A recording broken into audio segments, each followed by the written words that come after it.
Uplift, Conversations with Visionaries, is an inspiring interview series showcasing the journeys of successful entrepreneurs who not only excel in their fields, but also use their success as a force for positive change. Welcome to another episode of Uplift, Conversations with Visionaries. These are amazing conversations, short and impactful. I have Megan with us. We are going to inspire today. Welcome to the show, Megan. Thank you, Alicia. Yeah, let's get to inspiring. I love the inspirational aspect of these episodes. Everybody's journey is unique. They're all equally fascinating and equally inspiring. So let's kick things off and let's talk a little bit about some inspiration. Let's talk about one of your highest points in your career, something that you're incredibly proud of, something that you genuinely feel a true sense of accomplishment about. Yeah, I love this question because it is something that I do remind myself of often because I don't think it's incredibly rare, something that I was able to accomplish. So before I share what it is, a minute of backstory. I started my first business in 2011. Like a lot of newbie entrepreneurs, I really struggled to get things going, get things off the ground, get money coming in. It ended up doing well enough. This is an important part of the story because I ended up closing that business to go work full time for my mentor. This was in 2013, who had a very large scale coaching company where I became the director of client success. We took that company to almost 10 million. So annually, I was writing all the curriculum to the programs, running the programs behind the scenes, was a bit of the face of one particular program as well. But that's not my greatest accomplishment. I ended up leaving that company at the end of 2016. So I had been there for about 4 years. I was exceptionally loyal. I didn't even check my personal email. When I left, I had 80,000 emails in my personal email inbox. And I really didn't have that much of a presence on my own personal social media. And I knew when I left that I was going to relaunch and reignite my own coaching business again. But one part that is very, I think, I need to share this. I didn't start a side hustle before I left. I didn't have a pile of money I was sitting on before I exited. I didn't go tell a bunch of people I was leaving. In fact, there was no announcement that I was leaving. So I wasn't building a lead pipeline or having sales calls or generating clients or additional money those last few months I was there. It was kind of like cold turkey. I left. My last day was December 30th, 2016. And on January 2nd, 2017, I kind of came out again to the world. I'm launching my own business. And I did that through a Facebook group. And so the biggest accomplishment that I'm still really proud of is I did completely solo by myself inside of a Facebook group in year one, after being out of it for 4 years. I did just a hair under $500,000 that first year. And I still remind myself of that all the time because, yes, I had developed a lot of relationships over the years. And yes, coming back into it a second time, you're a different version of yourself. You're more confident. You have a bit more of an idea of how to make this work. But I still really had to, I was an employee for 4 years. I left my own business, became an employee, and then came back into business. And to be able to just kind of put my success blinders on and create that type of result I did in about 11 months was pretty extraordinary for me because the most money I had made in my own business prior to that 4 years earlier was about $100,000. And that was by year two, like year three. So that's a big accomplishment for me. I think a lot of people aspire to even get to that level. And I am a true testament that it's possible to do that. And you can do that fairly quickly. Amazing. I love that. So now you got everybody else jazzed up about the fact that success is within reach.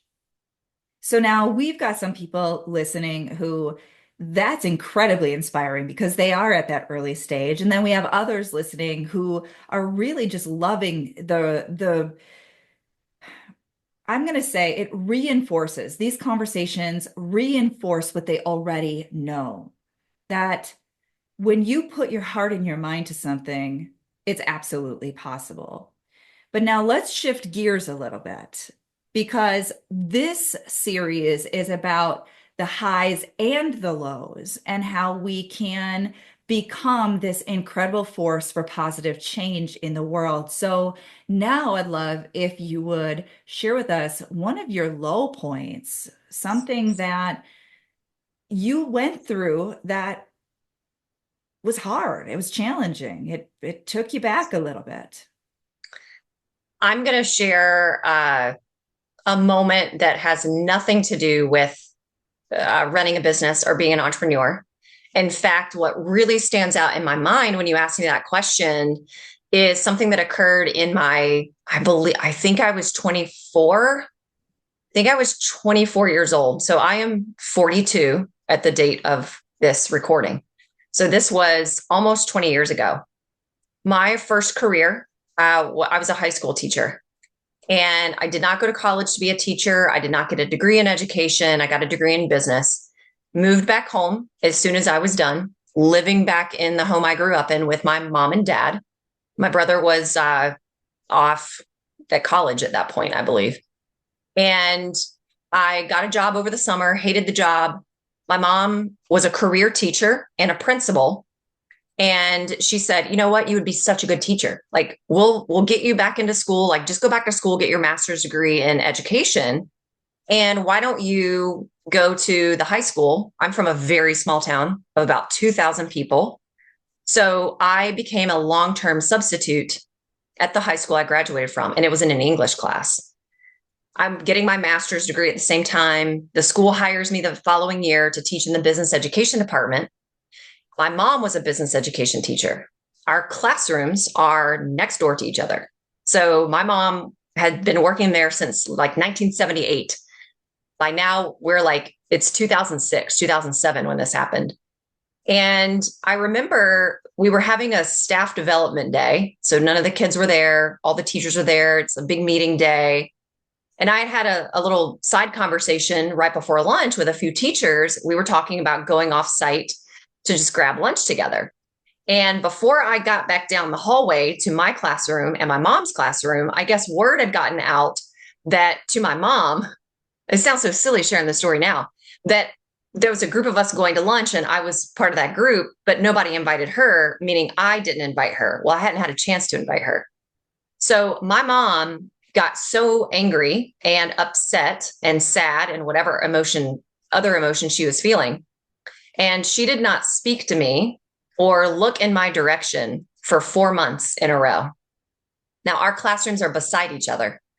So I am showing up every single day at work in my classroom. I am passing by my mother within inches. We have to walk by each other in the hallway, and didn't even turn her head, didn't look at me. It was literally as if I was invisible. And I was young. I mean, 24, 25, I think I was 24. That's very young still. And that is an extremely painful experience.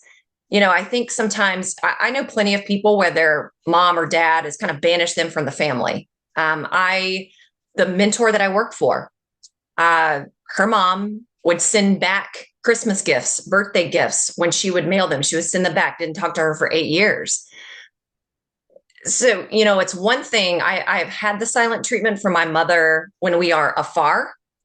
It's another level when you are working beside your mother for 4 months. And the person that I think so many of us, when we're growing up as children, our mother or our father or both, like they are God to us. Like we think that is God. Like that's God right there. And then even as an adult, like you're still really seeking your mother's love or your father's love. I think sometimes we're closer to one than the other. And for that to be stripped away from you, it's almost like, well, your love is then conditional, right? And so then you think you start blaming yourself. You've done something wrong. So that was a really, really hurtful time. It was also an extremely confusing time for me, because you don't know how to I mean, I don't even remember. I didn't even try to talk to her. I didn't even try to communicate with her. And then one day she came into my classroom and said something. And then we just sort of like broke down in tears, embracing one another. And that's the last time she's gone that long, completely ignoring me. But it is a pattern that I grew up with that I still experience to a degree, just not at that level of being so extreme. So that was a painful time, an extremely confusing time. And it very much shifted our mother-daughter relationship. It was never the same again after that. When you tell this story, I'm sure there are people who there's probably a mix of different emotions. Some people can't even fathom that because they have a different type of relationship with their parents. For other people, you might be really hitting close to home. And you also touched on the fact that there's so much meaning that we make about us. And in the work that I do with my clients, which is basically therapy, as a coach and hypnotherapist, I'm dealing with a lot of that deep pain that people have from early on in life. I can tell you that this is incredibly common. The painful experiences that we have with our parents, and yes, as adults too, not just as children, can create some of the deepest emotional wounds that we carry forward into our lives. So I honor you for sharing that. And I know that there are people who can definitely relate to that painful experience. Yeah. Yeah. It Now, kind of sets the tone for how you have relationships as a woman with other women, that's the interesting part to then navigate as an adult. it is. Um, Now, you obviously have created a fair amount of success for yourself, in spite of the fact that you've had some less than ideal emotional things happen. And that's the beautiful thing about us as human beings. We can still be the light, even though we're imperfect, even though we still have emotional wounds, even though we're still learning and growing and developing ourselves.